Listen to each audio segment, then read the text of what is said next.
Steve, what made you pick up a trowel for the first time? I'd say it's desperation, really, if I'm being honest with you, Sam. I think the darkest time of my life, my whole life, and I've had some dark times, even the cancer, but I'd say it was even darker than that, was it's quite easy to pick up work in the industry if you want to be the cheapest. But all I keep hearing now is cheapest gets it, cheapest gets it. And this comes from big companies and it filters down to the subcontractors. Yeah, you might won an NHBC award. You know, we're happy with your quality, we're happy with everything. But mate, he's, a few quid cheaper than you, so we're going to go with him. I started having a little bit of bleeding coming from one of my ears. And I thought, didn't think much about it. They said, don't worry about it.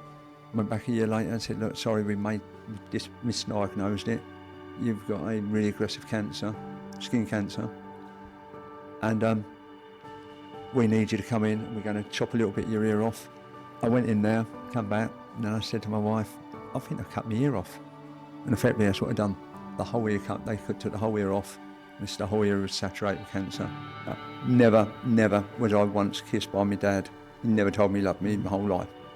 And when I stood by his bedside as he was dying, I thought, is now the time to tell him I love him, or for him to tell me, and we didn't.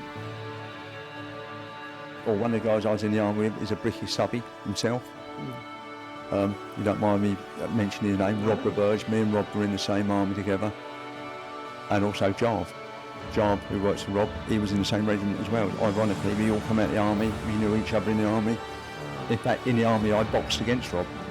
And I still throw that in his face. We still every time. You win. What? Did you? I don't really want to say it, but yeah, I knocked him out in the third round.